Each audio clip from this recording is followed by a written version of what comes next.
దేవుని నామానికి స్తోత్రం. అందరికీ వందనాలు. దేవుని యొక్క కృప చొప్పున మనం చర్చ్ ఎట్ ద క్రాస్ రోడ్స్లో అప్రతిహతంగా ముందుకు సాగుతూ ఉన్నాము. సక్సెస్ఫుల్గా ముందుకు సాగుతూ ఉన్నాము. మనకు దేవుడు అనేకమైన విషయాలను బోధిస్తూ ఉన్నాడు. సత్యాలను అర్థం చేసుకోవడానికి కృప చూపిస్తూ ఉన్నారు. అందును బట్టి దేవునికి కృతజ్ఞతాస్తుతులు చెల్లించుకుంటున్నాం.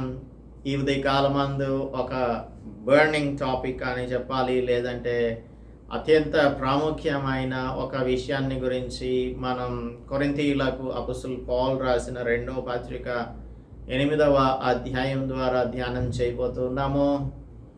So before we do that, let us pray and ask for the guidance of the Holy Spirit. పరిశుద్ధుడా, మా ప్రియ రక్షక, మా దేవా, ఈ ఉదయకాలమందు మీ దయ చొప్పున మమ్మలను సజీవులనుగా మీ సన్నిధిలోనికి తీసుకుని వచ్చారు. గత మాసం అంతా కాపాడారు ప్రభువా. మరి యొక్క నూతన మాసంలో మేము మీ వాక్యమును ధ్యానించటానికి కృప చూపిస్తున్నందుకై స్తోత్రం చెల్లిస్తూ, ఈ ఉదయకాలమందు క్రిస్టియన్ చర్చెస్లో ఉన్న ఒక కన్ఫ్యూజింగ్ ఇష్యూని గురించి మేము ధ్యానించుచుండగా మాతోనూ మా ప్రియులతోనూ మాట్లాడమని క్రీస్తు యేసు పరిశుద్ధ నామములో ప్రార్థిస్తున్నాం తండ్రి. Amen. Good morning. How are you doing? అందరూ ఆత్మీయంగా ఆరోగ్యంగా ఉన్నారని నమ్ముతున్నాం. అపొస్తలుడు పౌలు కొరింథీయులకు రాసిన 2వ పత్రిక 7వ అధ్యాయంలో కొరింథీయులను హెచ్చరించడానికి రాసిన పత్రిక తీతు ద్వారా పంపిస్తే దాని వలన ఒక మంచి గుడ్ రెస్పాన్స్ వచ్చింది. అది వారి యొక్క ప్రతిస్పందనను చూసి అపొస్తలుడు పౌలు చాలా సంతోషిస్తూ ఉన్నాడు. ఇప్పుడు ఇంకొన్ని విషయాలను గురించి వారితో మాట్లాడాలని అనుకుంటున్నాడు. ఈ 8-9 అధ్యాయాలు అంతా కూడా క్రిస్టియన్ గివింగ్ గురించి మాట్లాడతాయి. డబ్బు అనే మాట ఉపయోగించకుండా దేవునికి మనం ఏ విధంగా ఇవ్వాలి అనే దానిని గురించి అపొస్తలుడు పౌలు చాలా చక్కగా ఈ 2 అధ్యాయాలలో రాశాడు. సో ఉత్సాహంగా ఇచ్చేవారిని దేవుడు ప్రేమిస్తాడు అని 9వ అధ్యాయం 7వ వచనం చెప్తుంది. సో దేవుడు ఉత్సాహంగా ఇచ్చువానిని ప్రేమించును, ఉదారంగా దాతృత్వం కలిగిన వారంగా మనఃపూర్వకంగా ఉత్సాహంగా సమృద్ధిగా దేవునికి ఇవ్వాలి అనేది ఆయన చెప్తున్న విషయం. అయితే ఎలా ఇవ్వకూడదు అనే దానిని గురించి కూడా చెప్తున్నాడు. పిసినితనంగాను, గుప్పిలి బిగబట్టి ఇవ్వటం, సణుక్కుంటూ ఇవ్వటం, నిర్లక్ష్యంగా ఇవ్వటం, వైల్డ్ గివింగ్ అంటే ఆటవికంగా ఇవ్వటం. దీనికి ఎక్స్ప్లెనేషన్ తర్వాత చూద్దాం. ఆటవికంగా ఇవ్వటం, వ్యర్థంగా ఇవ్వటం, ఇవన్నీ కూడా దైవ చిత్తానుసారంగా ఇచ్చుటను గురించి చెప్పట్లేదు. సో మనం ఇచ్చేటప్పుడు దేవునికి ఉదారంగా ఇవ్వాలి, దాతృత్వం కలిగిన వారంగా ఇవ్వాలి, మనఃపూర్వకంగా ఇవ్వాలి, ఉత్సాహంగా ఇవ్వాలి, సమృద్ధిగా ఇవ్వాలి అని ఈ 2 అధ్యాయాల ద్వారా అపొస్తలుడు పౌలు బోధిస్తూ ఉన్నాడు. అయితే ఈ ఉదయకాలమందు మనం కొన్ని విషయాలను గురించి క్రిస్టల్ క్లియర్గా మాట్లాడుకోవాలి, స్ట్రైట్ ఫార్వర్డ్గా మాట్లాడుకోవాలి. మనం ఇచ్చే దాని వెనుక ఉన్న లక్ష్యం, what is the motive behind giving to God? దేవునికి ఇచ్చే ఉద్దేశం, నిజమైన ఉద్దేశం ఏంటి అనేది చాలామందికి అర్థం కాకుండానే ఇవ్వాలని అనుకుంటారు, ఇస్తూ ఉంటారు. కొందరేమో తప్పుడు విధంగా ఇస్తుంటారు, రాంగ్ వే ఆఫ్ గివింగ్. కొందరేమో అసలు ఇవ్వకుండా ఉంటుంటారు. 2 కేటగిరీస్ ఆఫ్ పీపుల్. ఇచ్చేవాళ్ళు ఒక ఫాల్స్ మోటివ్ లేదంటే కొన్ని ఫాల్స్ మోటివ్స్ని పెట్టుకొని వారు దేవునికి ఇస్తూ ఉంటారు. కొందరేమో అసలు ఇవ్వకుండా దానిని ఎగ్గొట్టేస్తూ ఉంటారు. So what is the true motive behind giving to God? అసలు మనం దేవునికి డబ్బులు ఎందుకు ఇవ్వాలి అనేది చాలామందికి తెలియదు. దేవునికి మనం మన యొక్క రిసోర్సెస్ని ఎందుకు ఇవ్వాలి అనేది తెలియకుండానే మనం ఇచ్చేస్తూ ఉన్నాము. కొందరైతే అసలు ఇవ్వాల్సిన ఉద్దేశం కూడా లేదన్న సంగతితో, ఆ ఆలోచనతో వారు ఇవ్వకుండాను ఉంటుంటారు. ఇప్పుడు మనకు చర్చెస్లోనూ కొన్ని మీటింగ్స్లోనూ బోధకులైన వారు ఇచ్చే విషయాన్ని గురించి ప్రసంగాలు చేస్తూ ఉంటారు. అపోస్తలుడు పౌలు ఈ 2 అధ్యాయాల ద్వారా చెప్తున్న విషయాలు మనం జ్ఞాపకం చేసుకుంటూ ఉంటే, లేదంటే మెడిటేట్ చేస్తూ ఉంటే, అసలు క్రిస్టియన్ గివింగ్ అంటే ఏంటి అనే దానిని గురించి క్లారిటీ ఇవ్వాలన్న ఉద్దేశం దేవుడు మనకు ఈ ఉదయకాలం అందు అనుగ్రహించారు. అందుకని మనం ఈ ఇష్యూని టేకప్ చేస్తూ ఉన్నాము, డిస్కస్ చేస్తూ ఉన్నాము. ఇప్పుడు కొన్ని డైలాగ్స్, క్రిస్టియన్ చర్చెస్లో మనం వింటున్న డైలాగ్స్ అనే మాట కొంచెం నెగటివ్గా అనిపించవచ్చేమో, కానీ అవి డైలాగ్స్ అనే అనడమే కరెక్ట్ అని అనిపిస్తుంది. ఒకటి, దేవుడు నిన్ను ఆశీర్వదించాలి అంటే, లేదు అంటే దేవుని యొద్ద నుండి షవర్స్ ఆఫ్ బ్లెస్సింగ్, ఆశీర్వాదములు మా మీద కుమ్మరించు అని ఒక పాట ఉంటుందే, ఆ పాట చక్కగా పాడుకుంటూ ఆశీర్వాదాల కోసం మనం దేవుని దగ్గరికి వస్తూ ఉంటాం. సో దేవుడు మిమ్మల్ని ఆశీర్వదించాలి అంటే, సమృద్ధిగా అబండెంట్గా ఆశీర్వదించాలి, అబండెంట్ బ్లెస్సింగ్స్ ఇవ్వాలి అంటే మీరు దేవునికి ఇవ్వండి అని చెప్తూ ఉంటారు. ఇంకా కొన్ని డైలాగ్స్ ఏంటంటే, మీకు సమృద్ధి కావాలంటే సమృద్ధిగా దేవునికి ఇవ్వండి అని అంటారు.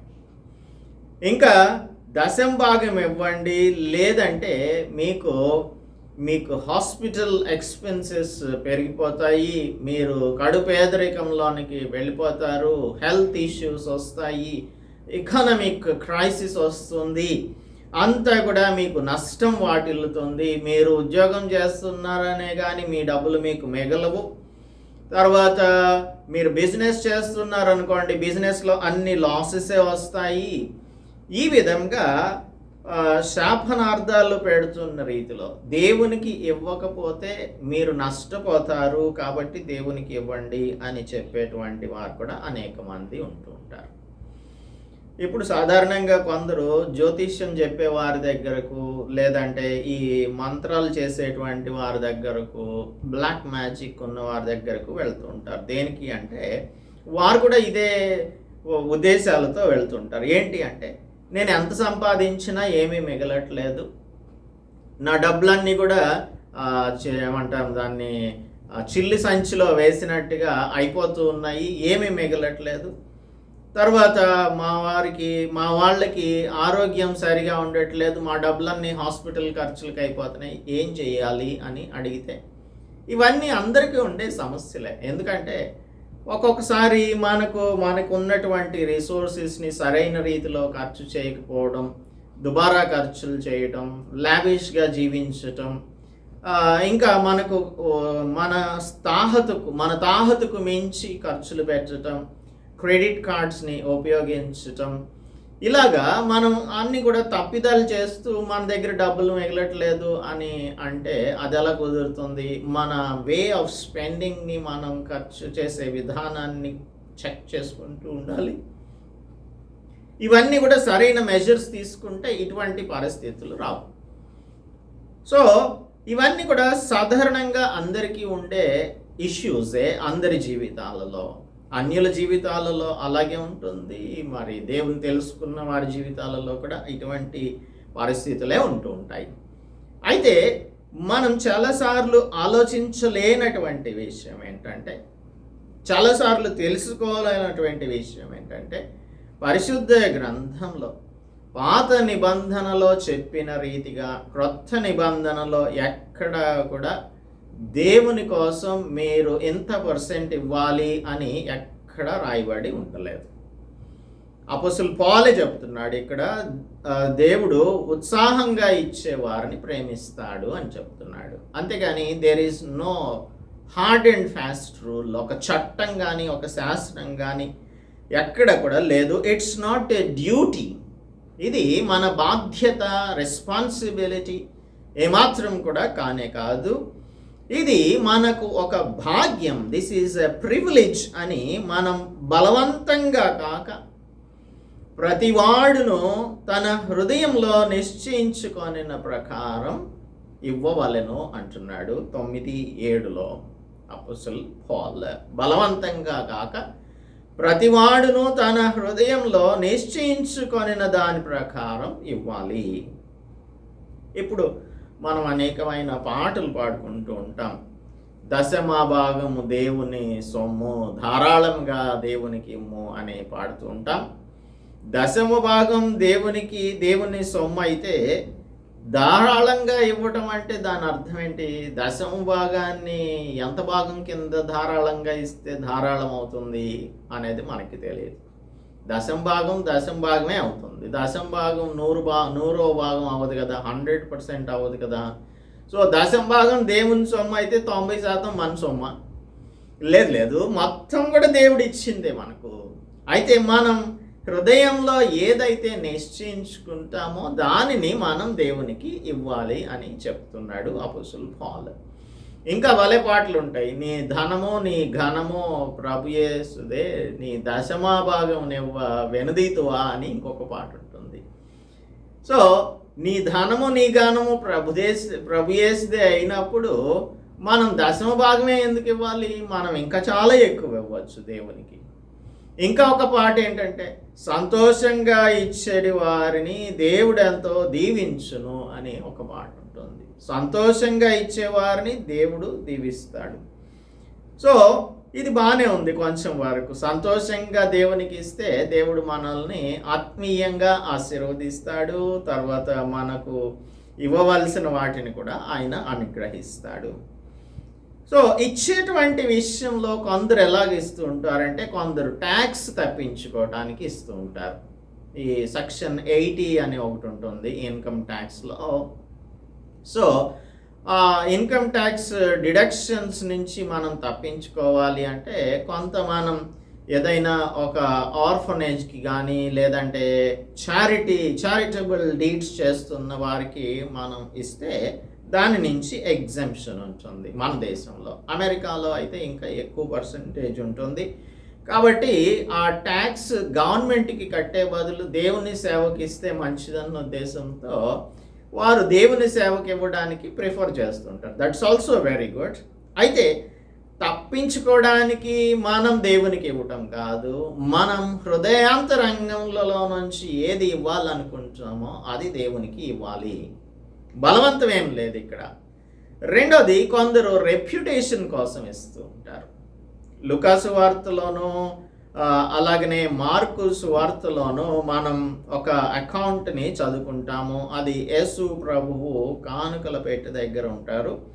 ఉన్నప్పుడు ఒక పేద విధవరాలు వస్తుంది. ఆ పేద విధవరాలు లూకాసు వార్త 21 మొదటి వచనంలో, కానుకల పేజీలో తమ కానుకలను వేయుచున్న ధనవంతులను ఆయన పారచూచెను. ఒక బీద విధవరాలు 2 కాసులు అందులో వేయుచుండగా చూచి, ఈ బీద విధవరాలు అందరికంటే ఎక్కువ వేసినని మీతో నిజంగా చెప్పుచున్నాను అని వారందరూ 4వ వచనం తమకు కలిగిన సమృద్ధిలో నుండి కానుకలు వేసిరి, కానీ సమృద్ధిలో నుండి కానుకలు వేశారు కానీ ఈమె తన లేమిలో తనకు కలిగిన జీవనమంతయు వేసినని వారితో చెప్పెను.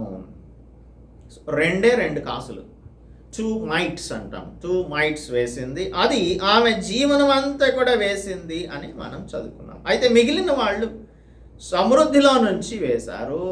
కొందరు ఏం చేస్తారు అని అంటే, కానుకలు వేసేటప్పుడు వాళ్ళు ఇతరులు చూడాలన్న ఉద్దేశంతో వేస్తూ ఉంటారు. అంటే ఇప్పుడు మన దగ్గర అయితే ఒక చిన్న హోల్ ఉంటుంది, అందులో డబ్బులు పట్టాలి అంటే ఎక్కువ డబ్బులు పట్టవు. కానీ ఆ దినాలలో ఉండే ఆ కానుకల పెట్టెలు చాలా పెద్దగా ఉండేవి కాబట్టి మూటలు కూడా తీసుకొని వచ్చి సంచులు కూడా అందులో వేయవచ్చు అన్నమాట. సో అలాగా వాళ్ళు ఇతరులు చూస్తూ ఉన్నప్పుడు, ఆహా ఈయన ఎంత గొప్పవాడో, ఎంత మంచివాడో, దేవునికి ఇన్ని డబ్బులు ఇస్తున్నాడు అని అనుకునేలాగా వేసేవారు. ఇప్పుడు మన సంఘాలలో కానుకలు వేసినప్పుడు కొన్ని ఫ్రంట్ లైన్ చర్చెస్లో ఆ కానుకలు ఆ బ్యాగ్ తీసుకొని వస్తారు, ఆఫరింగ్ బ్యాగ్, అందులో వేస్తుంటారు కొంతమంది. అయితే కొన్ని కవర్స్ పట్టుకొని వస్తుంటారు. ఒక పెన్ను, ఒక కవరు, ఒక పుస్తకం పట్టుకొని వస్తారు. వచ్చి ఆ కవర్ ఇస్తారు. ఆ కవర్లో మీరు డబ్బులు పెట్టి దాని మీద అమౌంట్ రాసి, పేరు రాసి ఆ బ్యాగ్లో వెయ్యాలి. ఈయన పుస్తకంలో రాసుకుంటారు అనమాట. పలాని వారు నెల కానుక ఇంత ఇచ్చారు, లేదంటే కృతజ్ఞత కానుక ఇంత ఇచ్చారు, చర్చ్ నిర్మాణం నిమిత్తం ఇంత ఇచ్చారు అని చెప్పి రాసుకుంటారు. సరే, ఏదైనా ఒకవేళ లెక్కల కోసం రాసుకున్నారులే అనుకుంటే బాగానే ఉంటుంది. అయితే దీన్ని తీసుకెళ్ళి సంఘంలో వాక్యం చెప్పేదేమో అరగంట సేపు చెప్తారు. ఈ కానుకలు వీటిని గురించి అనౌన్స్మెంట్స్కి అరగంట అయిపోతుంది. అక్కడ ఏం చేస్తారంటే పలాని వారు నెల కానుక 50,000 రూపాయలు ఇచ్చారు అని చదువుతారు. ఇంకొకరు 10,000 ఇచ్చారు, ఇంకొకరు 100 రూపాయలు ఇచ్చారు. ఇలాగా అన్నీ కూడా చదువుతారు. ఇక్కడ దేవునికి ఇస్తున్నామా, సంఘం మనల్ని గురించి తెలుసుకోవడానికి ఇస్తున్నామా అనేది ఒక మోటివ్ని మనం అర్థం చేసుకోవాలి. ఇప్పుడు మనం ఎడం చేత్తో చేసింది కుడి చేయికి తెలియకూడదని యేసు ప్రభు చెప్తుంటే మనం సంఘమంతా తెలిసేలాగా మన యొక్క కానుకలు ఇస్తున్నాం. ఇది ఎంతవరకు కరెక్ట్? ఒకవేళ అలా గనక చేస్తే నీవిచ్చిన ఆ డబ్బులు ఉన్నాయే, అదంతా కూడా వేస్ట్ అన్నమాట. అది నువ్వు ఇచ్చినా ఒకటే, ఇవ్వకపోయినా ఒకటే అనే సంగతి జ్ఞాపకం ఉంచుకోవాలి. రెప్యుటేషన్ కోసం మనం ఎప్పుడు కూడా ఇవ్వకూడదు. ఇక్కడ అనేక మంది వారి యొక్క బ్యాగ్స్ని తీసుకొని వచ్చి వేస్తున్నారు. అయితే ఆ పేద విధవరాలు మాత్రం తన జీవనం అంతా కూడా వేసింది అని యేసు ప్రభు చెప్తున్నారు. సో రెప్యుటేషన్ కోసం మనం ఏమన్నా అవసరం లేదు. ఇంకా కొంతమంది ఏం చేస్తారంటే సంఘం చర్చ్ నిర్మాణం కోసం కానుకల్ని కలెక్ట్ చేస్తూ ఉంటారు. అవి కొన్ని కొన్ని అగ్రిమెంట్స్ లాగా మేము ఎంత ఇస్తాము అని ఒక ప్రామిస్ చేసుకోవాలి. ఆ ప్రామిస్ చేసిన దానిని ఆ చర్చ్లో నోట్ చేసుకుంటారు. ఆ ప్రామిస్ని ఫుల్ఫిల్ చేయాలి వీళ్ళు. ఒక్కొక్కరు నేను 1,00,000 రూపాయలు ఇస్తానన్నారు అనుకుందాం.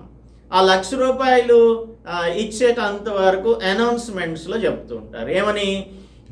మనం చాలామంది కూడా ప్రామిస్ చేశాము, అయితే చేసిన ప్రామిస్ చాలామంది నిలబెట్టుకోలేదు, త్వరగా దేవునికి చేసిన ప్రామిస్ని మీరు నెరవేర్చుకోండి అని, దేవుని ఆశీర్వాదాలు పొందండి అని అనౌన్స్ చేస్తుంటారు. ఇంకొందరేమో మేము ఇస్తామన్న దానికంటే ఎక్కువ డబ్బులు ఇచ్చాము అని చెప్పుకోవడానికి వాళ్ళని వారు ఇంత డబ్బులు ఇస్తామని రాశారు, కానీ వారు 5 లక్షలు ఇచ్చారు, లక్షే ఇస్తామన్నారు, 5 లక్షలు ఇచ్చారు. ఇంకొక ఆయన లోన్ తీసుకొని 20 లక్షలు ఇచ్చాడు, 10 లక్షలు ఇచ్చాడు అని కొంతమంది అనౌన్స్మెంట్స్ చేయించుకుంటారు. అననీయ సఫీరా అనేటువంటి వారిద్దరున్నారు, భార్య భర్తలు. అపొస్తలుల కార్యముల గ్రంథం 5వ అధ్యాయంలో వారిని గురించి చదువుకుంటాం. ఆ దినాలలో సంఘం ఆది సంఘంలో అందరూ కూడా వారికి కలిగిన వాటన్నింటినీ కూడా అమ్మి అపొస్తలుల పాదాల దగ్గర తీసుకొని వచ్చి పెడుతున్నారు. ఏక హృదయము ఏకాత్మ కలిగిన వారిగా ఉండి విశ్వసించిన వారందరూ కూడా అపొస్తలుల దగ్గర వారికి కలిగిందంతా కూడా సమిష్టిగా పెట్టుకున్నారు. భూములు కానీ ఇండ్లు కానీ ఉన్నవారు వాటిని అమ్మి వాటి వెల తెచ్చి అపొస్తలుల పాదాల దగ్గర పెడుతున్నారు. ఈ అననీయ సఫీరాలకు ఒక మంచి ఆలోచన వచ్చింది. ఏం చేశారు అంటే వారి ఇరువురు ఆలోచించి భార్య భర్తలు వారి పొలాన్ని అమ్మారు. అమ్మిన తర్వాత వారికి ఒక చెడు బుద్ధి కలిగించాడు సాతానుడు. అందులో కొంత భాగాన్ని దాచుకొని మిగిలిన దాన్ని తీసుకొని వచ్చి అపొస్తలుల పాదాల దగ్గర పెట్టారు. అప్పుడు పేతురు అంటున్నాడు, నీ భూమి వెలలో కొంత దాచుకొని పరిశుద్ధాత్మను మోసపుచ్చుటకు సాతాను ఎందుకు నీ హృదయమును ప్రేరేపించను అని చెప్పాడు. అది నీ వద్దున్నప్పుడు నీదే, అమ్మిన పిమ్మట అది నీ వశమై ఉండలేదా? ఎందుకు ఈ సంగతి నీ హృదయంలో ఉద్దేశించుకున్నావు? నీవు మనుషులతో కాదు దేవునితోనే అబద్ధమాడితివి అని చెప్పాడు. ఆ తర్వాత అననీయ అక్కడికక్కడే పడిపోయి ప్రాణాలు విడిచాడు. అసలు అతను కన్ఫెస్ చేసి నేను పాపం చేశాను, తప్పు చేశానని ఒప్పుకోవడానికి కూడా సమయం లేకుండా అతను చనిపోయాడు అని మనం అనుకోవచ్చు. ఎందుకంటే ఇక్కడ క్లారిటీ లేదు కాబట్టి. ఆ తర్వాత తన భార్య కూడా, ఇరువురు అనుకున్నదే కదా. సో వారు ఎందుకు తెచ్చి ఇచ్చారు అనేది ఈ మోటివ్ని అర్థం చేసుకున్నాం. అందరు ఇస్తున్నారు కాబట్టి మనం కూడా ఇవ్వాలి, అది రూల్ కాదు. ఎవరికి వారు వారి హృదయములలో నిశ్చయించుకొనిన దాని ప్రకారంగా ఇస్తారు. ఇప్పుడు ఇక్కడే మనం చదువుకుంటాం, హెచ్చరిక పుత్రుడు అని అర్థం ఇచ్చు బర్నబా అని పేరు పెట్టారు. అతడు భూమి గలవాడయ్యండి దానిని అమ్మి దాని వెల తెచ్చి అపొస్తలుల పాదాల దగ్గర పెట్టాడు. సరే, అతను అమ్మిందంతా కూడా తీసుకొచ్చి పెట్టేశాడు. ఇప్పుడు ఇచ్చేటువంటి విషయంలో మనం పులిని చూచి నక్క వాతలు పెట్టుకున్నట్టుగా చేయనవసరం లేదు. మనల్ని దేవుడు ఏ విధంగా ప్రేరేపించాడో అలా ఇవ్వచ్చు. ఇతరులు మనల్ని గమనించాలి, మనకు పేరు ప్రతిష్టలు, ప్రెస్టీజ్ రావాలి అనే ఉద్దేశంతో మనం ఎప్పుడు కూడా చేయకూడదు. ఇంకా కొన్ని సంఘాలలో మీ పేరు రాయండి, ఎందుకంటే మీ పేరు రాస్తే మీరు మాకు తెలుస్తారు, అప్పుడు మేము ప్రార్థన చేస్తాము. ఎందుకు ప్రార్థన చేయడానికి మీకు డబ్బులు కావాలా? అంటే డబ్బులు ఇస్తేనే మీరు ప్రార్థన చేస్తారా? కాదు కదా. డబ్బులకి ప్రార్థనకి ఎప్పుడు కూడా లింక్ లేదు, డబ్బులకి ఆశీర్వాదాలకి ఎక్కడా కూడా లింక్ లేదు. ఈ విషయాలన్నీ కూడా గమనించకుండా మనం చాలాసార్లు ఏం చేస్తుంటామంటే తప్పిదమైన ఆలోచనలు కలిగిన వారంగా దేవునికి ఇవ్వాలని అనుకుంటాం. దేవుడు మీరిస్తే మీకు 100% ఆయన ఇస్తాడు అని కొందరు చెప్తుంటారు. మనం ఇస్తే ఆయన ఇస్తాడు కాదు, ఆయన ప్రేమమయుడు. ఆయన ఈ లోకంలో ఉన్న వారందరి మీద సూర్యుని యొక్క ప్రకాశాన్ని అనుగ్రహిస్తున్నాడు. గాలిని అందరికీ సమృద్ధిగా తన కొట్లలో నుంచి ఆయన బయలు వెళ్ళచేసి మనకు ప్రాణవాయువును అనుగ్రహిస్తూ ఉన్నాడు. మనం అడగకపోయినా ఆయన వర్షాన్ని కురిపిస్తున్నాడు, పంటల్ని పండిస్తూ ఉన్నాడు. అయితే నీవేదో ఇస్తావు అన్న ఉద్దేశంతో దేవుడు ఏది కూడా చెయ్యట్లేదు. ఇంకొకటి, దేవుడేమి కాబూలీ వాళ్ళ కాదు. ఆయన లెక్కలు చూసుకొని మనము ఎంత ఇచ్చాము, నేను ఎంత ఇస్తే వాళ్ళు ఎంత ఇచ్చారు అని ఎప్పుడు కూడా క్యాల్కులేట్ చేసుకోడు దేవుడు. ఇంకా కొంతమంది ఏం చేస్తుంటారంటే చనిపోయేటప్పుడు చర్చికి తమ ఆస్తుల్ని రాస్తూ ఉంటారు. అయితే ఇక్కడ కూడా మోటివ్స్ని మనం అర్థం చేసుకోవాలి. ఇంగ్లీష్లో ఒక ఫ్రేజ్ ఉంటుంది, అదేంటంటే టు మేక్ బ్రౌనీ పాయింట్స్ అంటారు.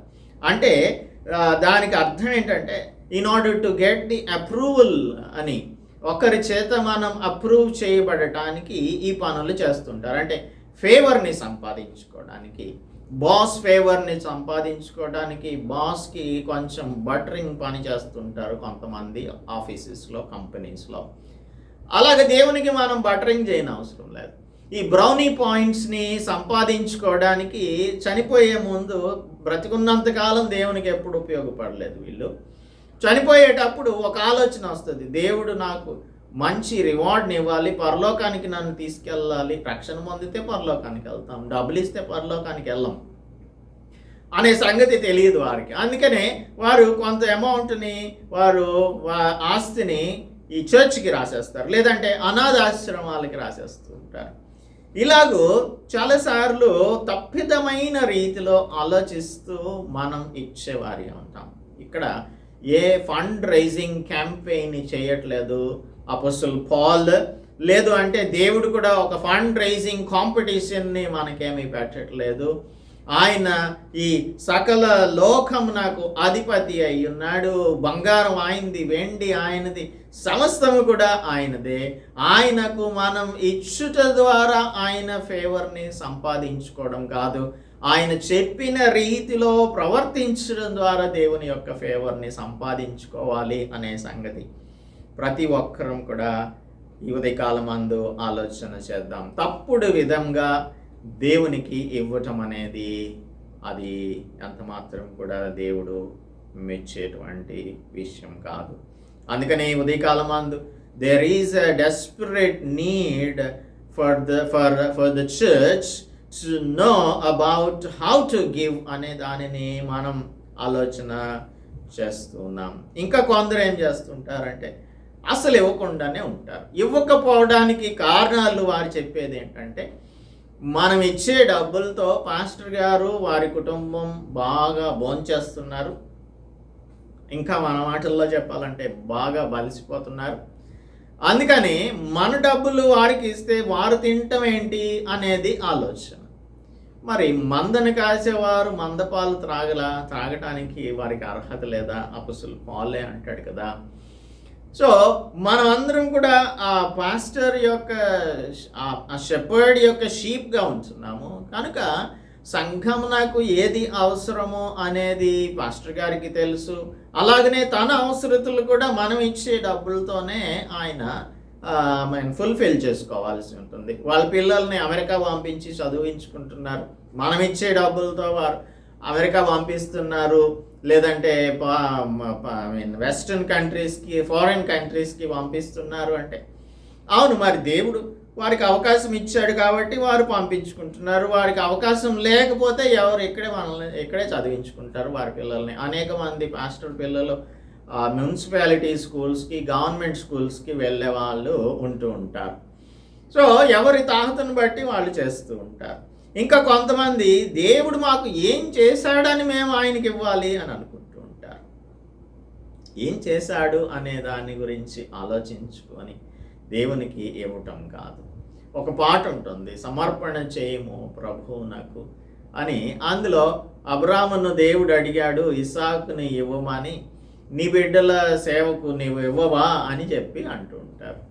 సో ఇప్పుడు అబ్రహామును ఇస్సాకుని ఇవ్వమన్నాడు కానీ డబ్బులు ఇవ్వమని అడగలేదు. ఒక్కొక్కరిని ఒక్కొక్కటి అడుగుతాడు దేవుడు. ఒక యవనస్తుడు వచ్చాడు, ఆ యవనస్తుడు నిత్య జీవానికి వారసుని అవ్వాలంటే నేనేం చెయ్యాలి అని యేసు ప్రభువుని అడిగాడు.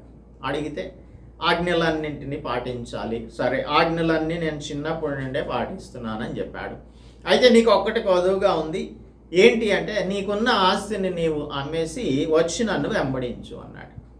అంటే యేసు ప్రభు దగ్గరకు వస్తే మన ఆస్తులన్నీ అమ్మేసేసి ఈ మొదటి సంఘంలో చేస్తున్నట్టుగా సమిష్టిగా పెట్టుకోవాలా అని కొందరికి ప్రశ్న వస్తుంది.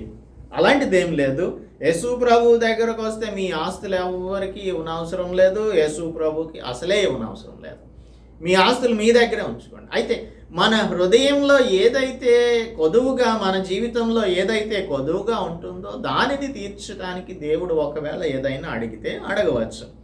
ఆయన ఏదో చేశాడని చెప్పి మనం ఆయనకు ఇవ్వటం కాదు. ఆయన చాలా గొప్ప పని చేశాడు. ఆయన ఏం చేశాడు అంటే మన 9వ వచనం చెప్తుంది, మీరు మన ప్రభైన యేసుక్రీస్తు కృపను ఎరుగుదురు కదా, ఆయన ధనవంతుడయ్యుండి మీరు తన దారిద్ర్యం వలన ధనవంతులు కావాలనని మీ నిమిత్తం దరిద్రుడు అయ్యాడు అని. This is what we can take it as a reason for giving to God. ఆయన మన కోసం చేసిన ఇంత గొప్ప కార్యానికి ఆయనకి మనం ఏమిస్తే రుణం తీర్చుకోగలుగుతాం? ఏమి ఇచ్చినా కూడా మనం రుణంను తీర్చుకోలేము. ఆయన అడిగేది ఏంటి? మన హృదయాన్ని ఇవ్వమని అడుగుతున్నాడు. అది ఇవ్వకుండా మనం ఇంకేది ఇచ్చినప్పటికీ కూడా అది దాని వలన ప్రయోజనం లేదు. ఇంకొకటి, కొందరు ఏమనుకుంటారంటే అంత దేవుందే కదా, ఇంక మనం దేవునికి ఇచ్చేది ఏంటి అని అనుకుంటారు. అట్లా కాదు. మనం దేవుడు మనకు చేసిన దానికి ప్రతిఫలంగా మనం ఏమి ఇవ్వగలం అనే దానిని ఆలోచిస్తే అవుట్ ఆఫ్ గ్రాటిట్యూడ్ ఆయన మనకు చేసిన దానికి మనం ఆయన రుణం తీర్చుకోలేం. కానీ but we can do something కదా. అది దేవుని యొక్క రాజ్య వ్యాప్తి కోసం మనం ఎంతో కొంత పని చేస్తే బాగుంటుంది అనే ఉద్దేశంతో మనం ఇస్తే చాలా బాగుంటుంది. దేవునికి ఇవ్వాలా అని మనం అడిగేదానికన్నా దేవునికి ఇవ్వటం వలన నష్టం లేదు కదా అని ఎందుకు ఆలోచించుకోలేకపోతున్నాం? ఇది ఒక మిస్అండర్స్టాండింగ్. తర్వాత కొందరు ఏం చేస్తుంటారంటే పేదవాళ్లకు ఇప్పుడు సంఘానికి ఇవ్వవలసిన డబ్బులు లేదంటే ఆఫరింగ్ ఇవ్వవలసిన డబ్బులు, రూల్ ఏం లేదు. మళ్ళీ ఇక్కడ I'm making it very clear, there is no rule 10%, 20%, 30% ఇవ్వాలని నేను అనట్లేదు. కానీ దేవునికి ఒక అమౌంట్ మన హృదయంలో నిశ్చయించుకున్నాం, మనకు వచ్చే జీతంలో నుంచి ఆ డబ్బుల్ని సంఘానికి ఇవ్వకుండా, సంఘానికి ఇస్తున్నామంటే దేవుని రాజ్య వ్యాప్తి కోసం ఇస్తున్నాం. అట్లా కాకుండా మనుషులకు మనం వెళ్ళి పేదవాళ్లకు సహాయం చేస్తే, ఆ పేదవాళ్ళు దేవుని తెలుసుకోకుండా నీవు ఇచ్చిన సహాయాన్ని పొందినందువలన వారికి ఏమీ ప్రయోజనం రాదు. వారికి ఆత్మీయ ప్రయోజనం కలిగించే విధంగా నువ్వు ఏదైనా చేయగలిగితే దట్స్ ఓకే. కానీ మనం పేదవాళ్ళకి సహాయం చేస్తే, మానవులకు సేవ చేస్తే అది మాధవునికి సేవ చేసినట్టు. మానవ సేవయే మాధవ సేవ అని క్యాప్షన్ రాస్తూ ఉంటారు. సో ఇలాగా మనం వీరికి ఇస్తే దేవునికి ఇచ్చినట్టే అని అనుకుంటారు. అట్లా కాదు.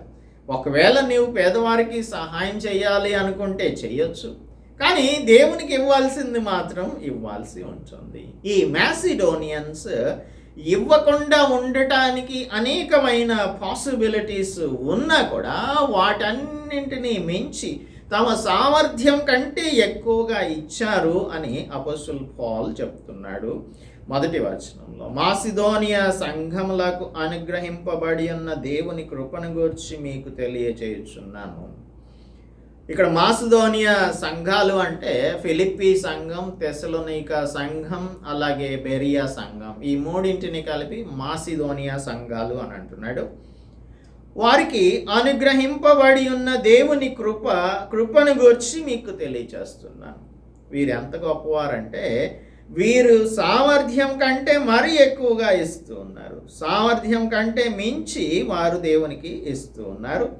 రెండవది, దేవునికి ఇచ్చే దాని గురించి వీళ్ళు 4వ వచనంలో మనఃపూర్వకంగా మమ్మను వేడుకొనచ్చు. అయ్యా మేము ఇస్తాం అని వేడుకొని మనఃపూర్వకంగా వాళ్ళు ఇస్తున్నారు. పాలు అడగట్లేదు. మీరివ్వండి అని అడిగే వాళ్ళు ఈ దినాలలో అనేక మంది ఉంటూ ఉన్నారు. అయితే పాల్ మాత్రం వీళ్ళని అడగలేదు. వాళ్ళే మేము ఇస్తాము అని చెప్పి వాళ్ళు రెడీ అవుతూ ఉన్నారు. ఎందుకో తెలుసా? జెరూసలేంలో దీనికి ఒక బ్యాక్గ్రౌండ్ ఉంది. ఆ బ్యాక్గ్రౌండ్ ఏంటంటే పలస్తీనా ప్రాంతంలో ఒక కరువు వచ్చింది. కొరింథీయులకు రాసిన 1వ పత్రిక 16వ అధ్యాయంలో అపోస్తలుడు పౌలు పరిశుద్ధుల కొరకు ఇచ్చే దాని గురించి మాట్లాడడానికి బ్యాక్గ్రౌండ్ ఏంటంటే, ఈ కరువు వచ్చినప్పుడు జెరూసలేంలో అనగా జూయిష్ చర్చ్, యూదులైన వారు, దేవుని యేసు ప్రభువుని అంగీకరించిన వారు ఆకలితో అలమటించేటువంటి పరిస్థితిలో వారు జీవిస్తూ ఉన్నప్పుడు పరిశుద్ధుల కొరకైన చందా విషయమై అపోస్తలుడు పౌలు రాశాడు. సో ఇప్పుడు ఏంటంటే ఎందుకు రాశాడు అని అంటే, ఈ మన జూయిష్ చర్చెస్కి, జెంటైల్ చర్చెస్కి కూడా యూనిటీ కావాలి. వీరి మధ్యన ఎటువంటి ఆటంకం అనేది, అడ్డుగోడ అనేది ఉండకూడదు. అందరూ కూడా దేవుని చేత రక్షింపబడిన వారు కనుక అందరూ కలిసి ఒకరికొకరు సాయం చేసుకోవాలి అనే ఉద్దేశంతో అపోస్తలుడు పౌలు రాశాడు. అయితే ఇప్పుడు ఇక్కడున్నటువంటి వారు, ఈ మాసిదోనియా సంఘముల వారు, ఫిలిప్పీ, తెస్సలోనికా, బెరియా సంఘాల వారి దగ్గర నుంచి మహత్తరమైన ప్రతిస్పందన వచ్చింది. ట్రెమెండస్ రెస్పాన్స్ బహు ఉత్సాహపరిచింది అపోస్తలుడు పౌల్ని. సో వీరు దేవుని కోసం దాతృత్వం కలిగిన వారిగా ఇస్తున్నారు. మనఃపూర్వకంగా వేడుకొని సామర్థ్యం కొలదియే కాక సామర్థ్యం కంటే ఎక్కువగా తమంతట తామే ఇచ్చిరి అని సాక్ష్యం ఇచ్చుచున్నాను. వీరికి చాలా గొప్ప శ్రమ వచ్చింది. 2వ వచనంలో, వారు బహుశ్రమ వలన పరీక్షింపబడగా అత్యధికంగా సంతోషించిరి, మరియు వారు నిరుపేదలైనను వారి దాతృత్వం బహుగా విస్తరించను. మేమే బాధల్లో ఉంటే యెరూషలేంలో పరిశుద్ధుల బాధలు మాకెక్కడ పట్టించుకునే సమయం ఉందండి అని అనుకోవట్లేదు. చాలాసార్లు ఈ సమకాలీన సంఘంలో ఉన్న పరిశుద్ధులు అలా ఆలోచిస్తుంటారు. మాకే సరైన దిక్కు లేదు, మేము పాస్టర్ గారికి ఏం హెల్ప్ చేయగలుగుతాం, మిగిలిన పరిశుద్ధులకి ఏమి ఇవ్వగలుగుతాము అని అనుకుంటుంటారు. ఒక సివియర్ టెస్ట్ ఆఫ్ ఎఫ్లిక్షన్ ఉంది, పర్సిక్యూషన్ ఉంది. అటువంటి పరిస్థితులలోనూ అలాగనే ఎక్స్ట్రీమ్ పోవర్టీలో ఉన్నారు, నిరుపేదలుగా ఉన్నారు.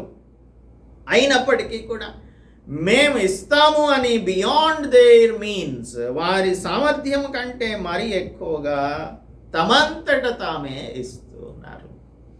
సో ఈ ఉదయకాలమందు దేవునికి ఇవ్వటానికి మనకు మోటివ్ ఏంటి అనేది మనం పరిశీలించుకుందాం.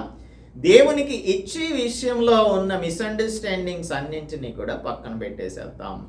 ఇంకా దీని యొక్క డెప్త్లోనికి మనం నెక్స్ట్ మెసేజ్లో వెళ్దాం.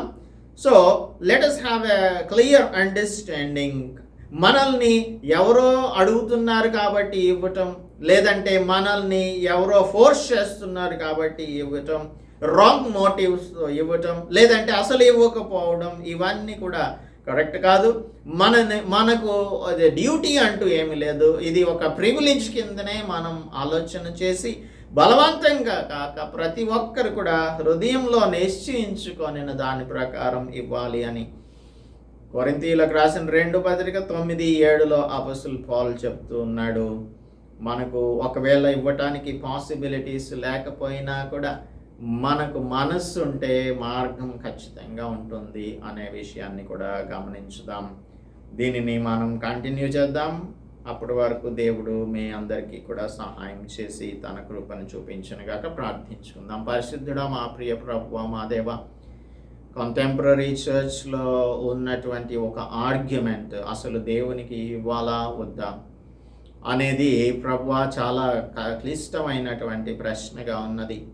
ఈ టాపిక్ని గురించి మేము ఈ ఉదయకాలం మందు ధ్యానించడానికి మాకు ఇచ్చిన సమయంను బట్టి వందనములు చెల్లిస్తూ, మా క్రిస్టియన్ గివింగ్ ఎలా ఉండాలి అనే దానిని సరి అయిన రీతిలో మేము అర్థం చేసుకున్నట్లుగా కృప చూపించమని క్రీస్తు యేసు పరిశుద్ధ నామంలో ప్రార్థిస్తున్నాము తండ్రి, ఆమెన్. దేవునామానికి స్తోత్రం. అందరికీ కూడా వందనాలు.